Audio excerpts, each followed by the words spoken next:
আজকে তোমাদের আমি যে ক্লাসটি নেব সেটা হলো ক্লাস 5-এর English grammar lesson 2 spelling and transliteration, অর্থাৎ বানান এবং লিপ্যন্তর কিভাবে আমরা করব।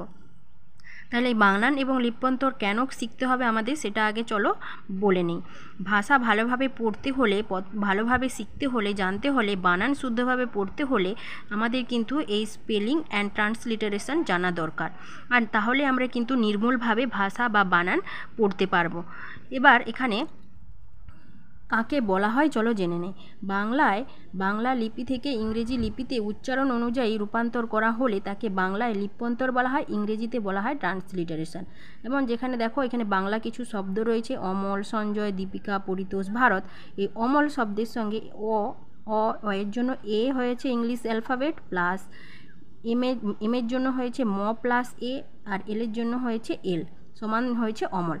এইরকমভাবে বর্ণ বিভাজন করে কিন্তু আমরা বাংলা যে বর্ণ রয়েছে, বাংলা যে শব্দ রয়েছে সেই বাংলা শব্দগুলোকে আমরা বিভাজন করে বর্ণ অনুযায়ী আমরা ইংলিশ অ্যালফাবেটগুলো বসাতে পারি।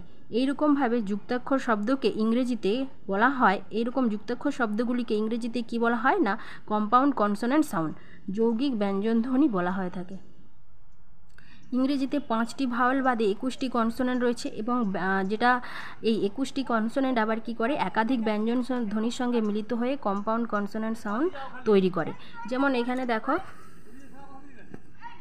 বি হচ্ছে বি কনসোনেন্টের সঙ্গে আবার এল কনসোনেন্ট যুক্ত হয়ে কি হয়েছে ব্ল, বি কনসোনেন্টের সঙ্গে আর যুক্ত হয়ে উচ্চারণ কি হচ্ছে ব্র। এখানে সি কনসোনেন্টের সঙ্গে এই যুক্ত হয়ে হয়েছে চ, সি এর সঙ্গে ক যুক্ত হয়ে ক, সি এর সঙ্গে এল যুক্ত হয়ে ক্ল, সি এর সঙ্গে আর যুক্ত হয়ে ক্র, সি এর সঙ্গে টি যুক্ত হয়ে কট, ডি এর সঙ্গে এল ডল, ডি এর সঙ্গে আর ড্র, এফ এর সঙ্গে এল ফ্ল, এফ এর সঙ্গে আর ফ্র, এফ এর সঙ্গে টি ফট। যেমন হচ্ছে এখানে দিয়েছে deft, DEFT deft, DSOFT soft.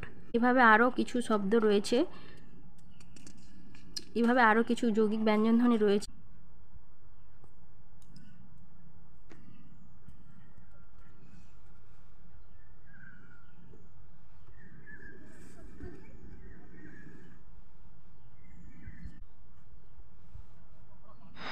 আরেকটু বিষয় বলে দিচ্ছি, transliteration of Bengali joint letters into English. Bangla যুক্তাক্ষরগুলিকে কী করে আমরা ইংলিশে লিপ্যন্তর করব। যেমন এখানে বাংলা যুক্তাক্ষর দেখো কয়তোকে ইংলিশে আমরা কি করে লিখতে পারি কেটি। যেমন হচ্ছে যে এখানে ভক্ত, ভ কয়তো, তাহলে বিএইচে ভ KTA তো কয়তো ভক্ত। উত্তম বাংলায় বানান তয়তো, এটা যুক্ত বর্ণ রয়েছে টিটি, তাহলে UTTAM উত্তম।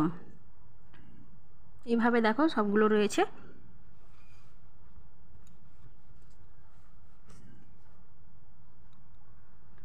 আশা করি ভিডিওটি তোমাদের কিছু হলেও কাজে আসবে।